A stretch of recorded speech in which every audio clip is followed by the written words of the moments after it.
আমার সারা দেশের প্রাথমিক শিক্ষার যে মান বর্তমানে আছে এটা খুব উৎফুল্ল হওয়ার মতো কোনো কারণ আছে বলে আমি মনে করি না। কারণ লেখাপড়ার মান আসলে কিন্তু তেমন ভালো না, এটা আমাদেরকে স্বীকার করতেই হবে। আমরা যদি আশেপাশের দেশগুলোর সাথে বিদেশের সাথে তুলনা করি, প্রাথমিক শিক্ষা বা প্রাথমিক শিক্ষাকে কিভাবে পরিকল্পনা করা হচ্ছে এবং কাজ করা হচ্ছে, সেখান থেকে যদি কিছুটা দৃষ্টান্ত আমরা নিই, কিছুটা শিক্ষা আমরা নিই এবং সেটা যদি প্রতিফলন আমাদের প্রাথমিক শিক্ষায় ঘটে, তাহলে সে অনেক ভালো হবে বলে আমি মনে করি। আমি আমার এলাকা সম্বন্ধে বলতে পারি, বর্তমানে নর্মালি আমাদের যে কারিকুলাম আছে প্রাথমিক শিক্ষা সেটা আছে, সাথে সাথে কিন্ডারগার্টেন চলছে, সাথে সাথে নুরানি মাদ্রাসা চলছে, অন্যান্য অনেক মাদ্রাসা চলছে। এমন এমন জায়গা আছে মাননীয় স্পিকার, যেখানে প্রাথমিক শিক্ষার জন্য বাবা মারা বাচ্চা না পাঠিয়ে তারা ওই মাদ্রাসায় পাঠাচ্ছেন। তো সেই জন্য প্রাথমিক শিক্ষার কারিকুলামকেও একটু যুগোপযোগী করা দরকার আছে বলে মনে করি এবং এই বিষয়টি আমি আশা করব মাননীয় প্রতিমন্ত্রী মহোদয় এটা বিবেচনায় নেবেন। আর এই পুরো জিনিসটা প্রাথমিক শিক্ষাতে যাতে করে আমরা সবাই A to Z সবাই ইনভলভ আছি, এর জন্য আমি প্রস্তাব করছি এই বিলটি জনমত যাচাই করার জন্য দেয়া হোক। ধন্যবাদ মাননীয় সদস্য। মাননীয় প্রাথমিক ও গণশিক্ষা প্রতিমন্ত্রী রুমানা আজিকে তার বক্তব্য রাখার আহ্বান জানাচ্ছি। ধন্যবাদ মাননীয় স্পিকার। মাননীয় স্পিকার, মাননীয় সদস্যগণকে আমি আন্তরিকভাবে ধন্যবাদ জানাচ্ছি। তারা সকলেই বিলটি পড়ে বিলটির উপর জনমত যাচাই ও বাছাই কমিটিতে প্রেরণের প্রস্তাব উত্থাপন করেছেন। বিলটি সংসদে উত্থাপনের পূর্বে বিভিন্ন ধাপ অনুসরণ করে বিলটি মহান সংসদে উত্থাপন করা হয়েছে।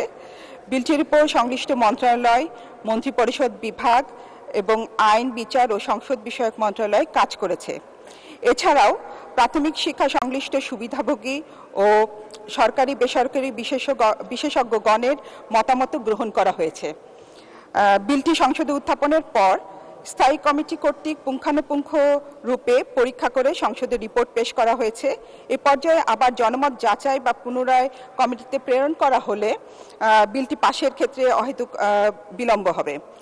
তাই সার্বিক বিবেচনায় আমি সদস্যদের আনিত জনমত বাছাই এবং যাচাই কমিটিতে প্রেরণের প্রস্তাবসমূহ গ্রহণ করতে পারছি না বলে আমি দুঃখিত। সেই সাথে আমি আশ্বস্ত করতে চাই মাননীয় সদস্যগণকে যে ওনারা যে প্রস্তাবগুলো এর বাইরে রেখেছেন, বিলের বাইরে কিছু প্রস্তাব রেখেছেন, যেমন আমাকে একজন একটু আগে বলেছেন মাননীয় সদস্য, 4টি সভার বিষয়ে চিন্তা করা যেতে পারে, বছরে যাতে 4টি সভা করা যেতে পারে। সেই সাথে শিক্ষকের মান উন্নয়নের কথা বলেছেন, মান উন্নয়ন করা প্রয়োজন এবং মাননীয় প্রধানমন্ত্রী শেখ হাসিনা স্কুল ফিডিং কার্যক্রম অচিরেই শুরু করবেন। মাননীয় সদস্যগণ, আপনাদেরকে এটুকু আশ্বস্ত করতে পারি, এটা শেখ হাসিনার বাংলাদেশ। এখানে আমরা সকলেই আমাদের প্রজন্ম নিরাপদে নিশ্চয়ই কাজ করতে পারবে, আপনাদেরকে আমি এটুকু আশ্বস্ত করি। এবং সেই সাথে বলি যে এই বিলটি আসলে আমাদের গবেষণা এবং ট্রেনিংয়ের উপর জোর দিয়েই করা হয়েছে।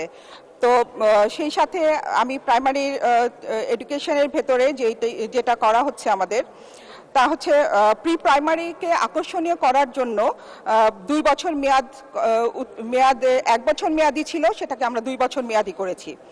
সেই সাথে হচ্ছে স্কুলগুলোতে ল্যাপটপ দেওয়া হচ্ছে, ফ্ল্যাট প্যানেলের মাধ্যমে শিক্ষা দেওয়ার ব্যবস্থা চলছে এবং এই বিলটাতে প্রশিক্ষণের যে প্রশিক্ষণগুলো দেওয়া হচ্ছে তা আইটি সেক্টরের উপরে দেওয়া হচ্ছে, যাতে স্মার্ট বাংলাদেশের স্মার্ট শিক্ষক তৈরি হয় এবং সেই শিক্ষকরা যেন আমাদের স্মার্ট নাগরিক তৈরির জন্য প্রাইমারি এডুকেশনকে সর্বোচ্চ জোর দিয়ে কাজ করতে পারেন।